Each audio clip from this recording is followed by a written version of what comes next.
I got involved with Spear just over a year ago, about 14 months ago. I helped Robin with the communication side of things, the social media side. Just kind of give some context. So 14 months ago, I live in Putney, not too far from here, and I remember that whole lockdown period. I would see this one homeless person who I came to know as Bella later on, was often milling about Putney Mall, Putney Exchange, and she was a new face. I've been in Putney for 6 years, I'd not seen her before, and every once in a while I'd kind of check in with her. She might be sat by the entrance or walking about on her own or something, and I just check in and say, because I was quite struck by how young she was as well, and I thought, are you okay, like can I help you with anything? And every once in a while she'd say I could do some cornflakes, so I'd buy some cornflakes, or I could do like a coffee, I'd buy her a coffee. And I must have had at least 4 or 5 very brief interactions with Bella in a month period. And then one day I just went out on my own, lockdown, very, very, very empty streets, and I bumped into her again. And she seemed really distressed, and whereas until now we'd had very quick exchanges, hi, how's it going, can I help with something? We actually, sort of just stood there for a good 15 minutes talking, and for the first time, Bella opened up to me a bit. She introduced herself as Bella, and and she explained to me how she became homeless and was sleeping in the local park in Fulham, and how Spear had actually helped her. And this is the first time I heard about Spear, and I inquired. Yes, Spear's been great with actually helping me with housing. Nothing's been sorted yet, but I'm on a list, and hopefully soon something will come through. In the meantime, I'm sleeping in the park, which is just 5 minutes away, and I am there every night, she said. And she was talking about how people were being real assholes, to be honest with you, just trying to solicit her for stuff, or just nudge her about, and just really, really painful things to hear. Yeah. And I was like, okay. But the Spear thing also stood out for me, and like I say, I'd not heard of Spear. I'd actually heard the name a few times, but I never knew what they did until now. And she explained it, and then I don't know. I guess we wrapped up the conversation, and she went on her way. I gave a bit of cash for what that was worth, 20 quid is all I have, and she went on her way, and I went home. And evidently I was very affected by it.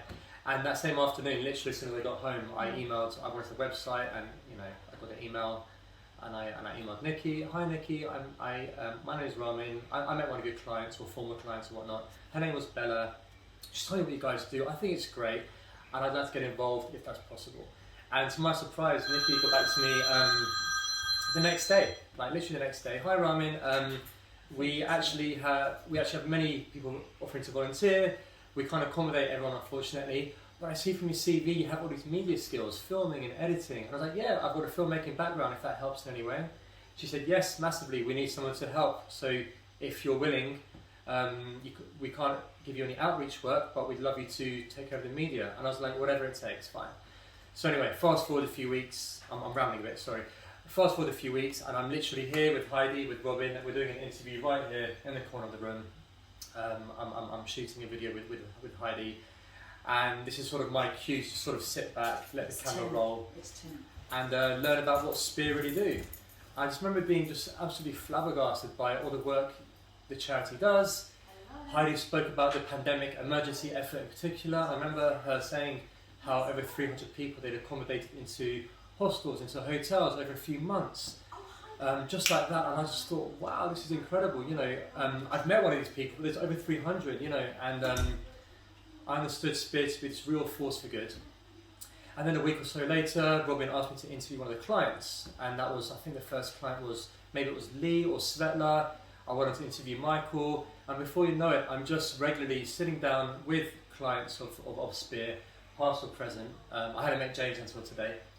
And hearing these wonderful stories about how, because these clients found accommodation, for the first time in years, they were able to get some peace of mind back, and because of that peace of mind, because of that being settled, they could actually get back into themselves and pursue the things they always loved, like art or poetry. Michael spoke about his reconnection with Jesus, with Christianity, having lost a son. And again, my job was just to sit back, just frame everything right, get the lighting right, just sit back and hear the stories.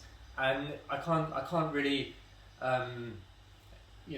express how much of a privilege, how grateful I am to be able to be there in person on a regular basis and be one of the people hearing these stories in the moment, well out of my own comfort zone, beyond what I've ever experienced in my own life, and to then go home and to edit it, and then to help Spear get the message out there visually.